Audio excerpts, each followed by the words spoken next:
So I think. Oh, go ahead, love. My bad. Let me. I'm gonna let you get in just a minute. So I agree with you on that, sis, because I do think that a lot of the world is on our shoulders as Black women. But I also we are expected to do so much. We're expected to save the world, save our man, save our kids, save ourselves. We got to do everything, and if you don't, then something's inherently wrong with you, and that's part of the problem. So it's like, how do you, where do you fit in, and where do you decide to be is the question, because that's why, I see a lot of comments in the chat, in the public chat, making fun of saying love is single by choice and ha ha ha, yeah, right. I am because, and I said it before, I'm choosing this life in this role because this is how I'm choosing to exist in the world. And you have to be very careful. Or if you want to be a wife, then know your man. Know that what your man wants. If he expects you to cook every day, or he's like, I don't care what you do, baby. You don't have to cook every day. Does your husband expect you to have kids? Yes, he does. Well, you got to live that lifestyle. Or if he does not, he might not even want kids. He might not want kids. So it's all about being aligned with your person and or being aligned with your life and how you fit in life. But I think high vibrational is existing in your best version of who you are, and that should go across the board. That should be the highest goal before being a wife or being a mother or being anything else. Being the best version of yourself for you, and you define that. We can't allow society or men define who and what we should be, because that's when we go into a tizzy and go crazy and have mental health issues because we're trying to be everything to everybody. But nobody's forcing that on y'all. And I agree. And I said, Eddie, that you just said, I said you have to choose it. I did, but it's still contradictory. That then it's I not. ain't cut you off, player. I ain't cut you off. Let me get in there real quick. But you're not listening, though. I did listen. I fully listened. My comprehension skills are great.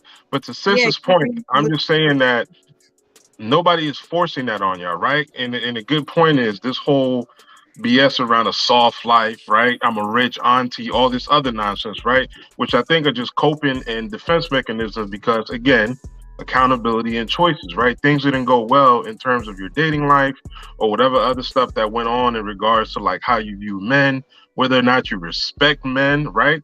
So you get to a point where it's just like you're in your 30s plus, you didn't have things go well for you. So now it's just like, oh, I'm being forced to do all these other things because you have a nuanced view of what it is to serve in the capacity of a wife in relation to a man who's a husband to you.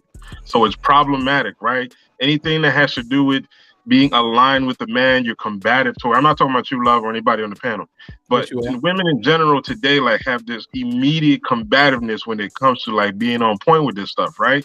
Even the married women on the panel, just like y'all will say stuff, but y'all are also wives. Y'all will say stuff, but y'all are also submissive. And it's just like, yo, like, which is it? Is it more posturing for the sake of the podcast? Or is it more so just like, yo, I'm gonna just say some shit to say some shit, but when I turn this shit off, I'm gonna go back being to the submissive, soft, humble, loving wife that I am to my man.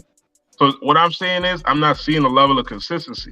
And if y'all know, I kept quiet this podcast, but I'm just like, yo, I'm like, oh, like the bullshit is just flowing, son, like the Red fucking sea. Like we need Moses to part this shit, like for real. Like it's getting to a point just like, yo, nobody is forcing you to be in any type of alignment with a man.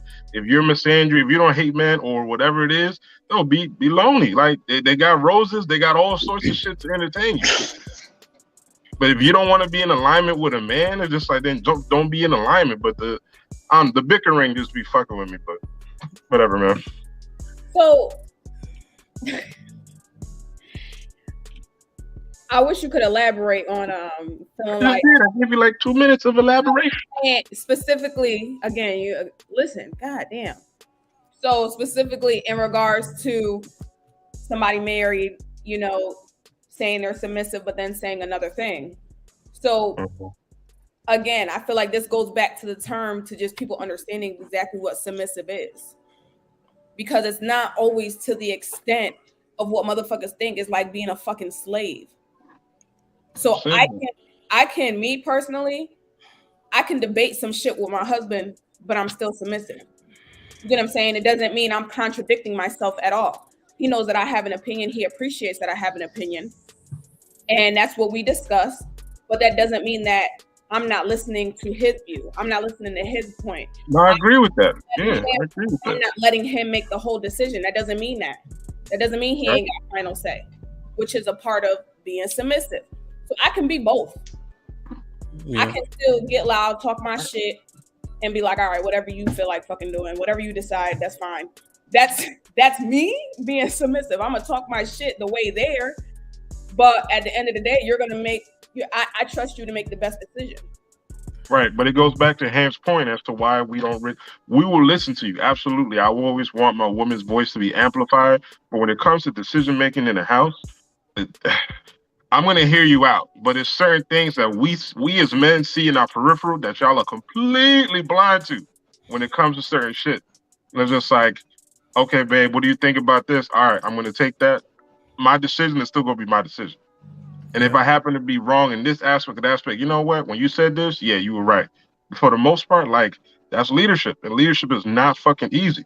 And it's even worse when you have a combative woman. Like, nobody trying to deal with that shit. So you consider that being combative? Like, no. About what I'm saying is, let me be clear, because y'all are professional at misconstruing people's words. How about to me? We're gonna talk to you. Talking to me, so we're gonna talk. Like, so if you feel some type of way about something I said, direct that to me. But go ahead. No. I can speak in generalities without being specific to anybody. What I'm saying is just when it comes down to certain shit, and I'm making a decision as the man in a relationship, if I've already taken your opinion into account, the decision is the decision. Anything after that is just straight bickering. And no man is trying to deal with that shit. Yeah. Mary, there's one, if I can give you an example, this is very like low level example. But just like the thinking that we have, right, because of our responsibilities to the household, the guy came, we live where we live. So people come by selling shit all the time. So needless to say, we don't know it's him. It's nighttime. The light's not on outside.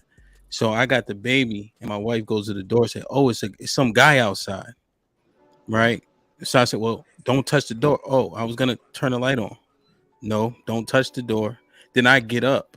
And she still goes to sit back down. I'm like, here, take the baby too. There's 3 steps in there she didn't even account for. I'm not going to the door with some guy I don't know with the baby in my hand.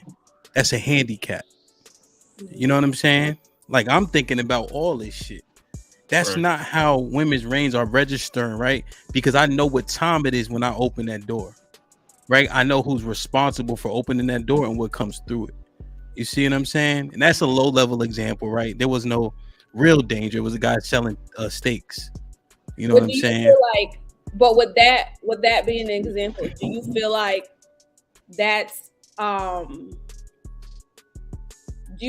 necessarily? I don't know who she is outside of you. So do you feel like that's lack of teaching on your end with situations like that? We've something that would you because how I grew up. I'm aware. At my house, did somebody knock at the door? I'm not going to the door. My husband on his way to the door while I'm turning on the camera and checking the camera outside. I'm not even going to the door. Yeah. And that's just then. So she said, right, because we had that conversation. Company, I'm not going to the door. Yeah. Neither of us. She said, I'm going to turn the light on, right?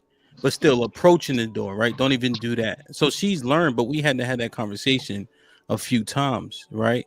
Because she never had no real like detrimental situation, which is great, right? Why do all niggas got to go through trauma and bullshit, right? So, but that again, that was a low level. That lack of teaching on your end because that's something that she would have never experienced.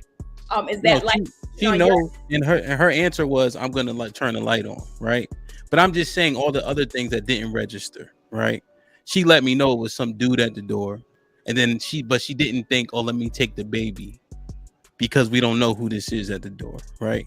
And just to further Eddie's point about how we try to think like this, like the whole thing, because we know we have to deal with it when it comes back negatively, sis.